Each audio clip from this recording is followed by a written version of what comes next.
Yeah.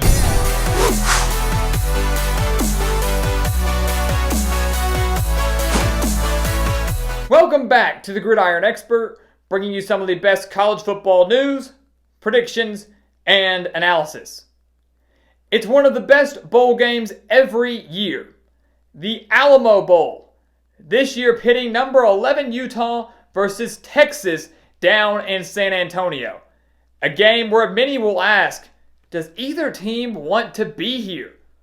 Motivation will certainly be a huge factor in this year's edition of the Alamo Bowl, with Utah being just one win away from making the college football playoff, falling to Oregon 37-15 in the Pac-12 championship game, which eliminated the Utes from playoff contention and sent them down to San Antonio. So will the Utes even care to be in this game? Are they going to be fired up? Do they even want to win? Do they want to show up and give it their all? Many are kind of referring this game to like Georgia's performance in last year's Sugar Bowl, where the Bulldogs were just one win away in the SEC title game from making the playoff. They then fell to the hands of Texas. And after that Sugar Bowl victory, many had Texas in store for a huge season in 2019. They fell just short. Actually, way short. Texas, folks, is not back. The Longhorns going just 7-5 this season. 7-5 in a year that many thought they could win 10 or 11 and compete for a college football playoff spot. Tom Herman and the Longhorns disappointed big time. 3 of those losses coming to teams that at the time were ranked inside the top 14. 2 of those coming to LSU and Oklahoma, the 2 teams that met in the college football playoff semifinals. So you got 2 teams here. Motivation a huge factor. It's going to come down to who wants it more. But of course, we're going to look at the stats here. We're going to look and see if Utah, with their extremely balanced offense, can get something going against a somewhat vulnerable Texas defense. When you look at Utah offensively, they're averaging 34 points per game. It's very, very impressive. Then they are one of the more balanced offenses in the entire country as well. 235.5 passing yards per game and 207 rushing yards per game. So that, to me, is crazily impressive. That's super impressive when you can go well over 200 yards in both categories, led by 2 seniors in quarterback Tyler Huntley and running back Zach Moss, who's rushed for over 1,300 yards and 15 touchdowns.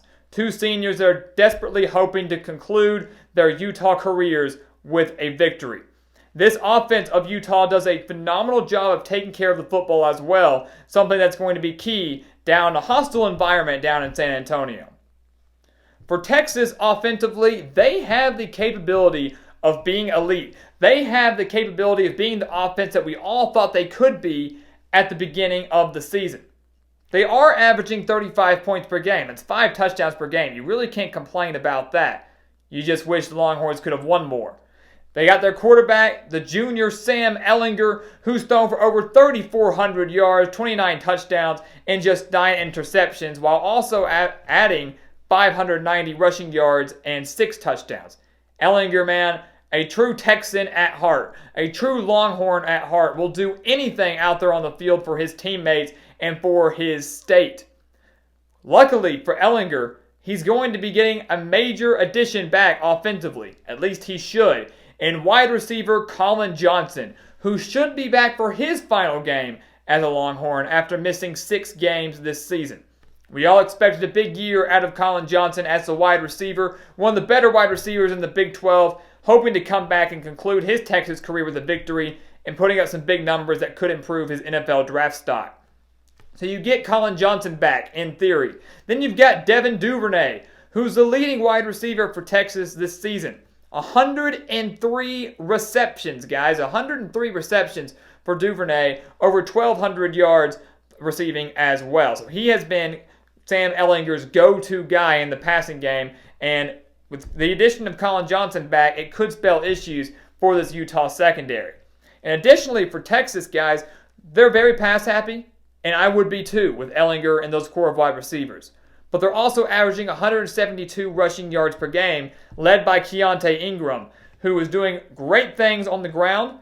Maybe he won't against a very stingy Utah rushing defense, but he's also been incorporated into the passing game a little bit, and that just gives Sam Ehlinger yet another option, especially as a check down option when he's under pressure or can't find anybody down the field. When you look at these defenses, guys, we know that Utah owns the edge. We know that Utah, if they can play the way they did for the majority of this season, walk into San Antonio, will walk into Texas's state, the state of Texas, and beat the Longhorns. If they can play the way they did for the majority of the season. Not if they play the way they did against Oregon in that Pac-12 title game. But the Utes, guys, allowing just 13.2 points per game. Remember, Texas averaging 35 points per game offensively. Utah also owning the number 1 rushing defense in the country, allowing just 70.3 rushing yards per game. Of course, the last time we saw Utah out in the field, they did not look like the number 1 rushing defense in the country, allowing 239 rushing yards to Oregon in that Pac-12 title game. The Utes do allow 185.9 passing yards per game, so I'm expecting the rushing defense to play a little bit better. I'm not really expecting Keontae Ingram to put up big numbers. I don't think Texas eclipses 150 rushing yards in this game. I really don't. They're averaging 172, and I don't expect they get close to that. But the 185.9 passing yards per game is a cause of concern going up against such a great passing attack in Texas that should be getting some key starters back. And it might be even worse for Utah now. They're going to be out without some key starters in their secondary. Some huge starters in their secondary. We'll start with Julian Blackmon, the All-American safety for the Utes that was injured just a few weeks ago, will not be playing in this Alamo Bowl. Additionally, you've got the safety, R.J. Hubert, who will not be playing in this Alamo Bowl either.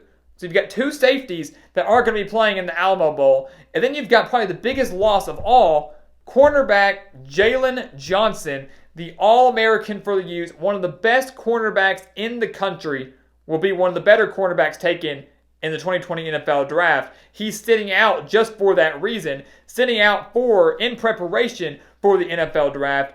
That's 3 starters, guys. That's 3 key players in this Utah secondary that are not going to be playing in this Alamo Bowl.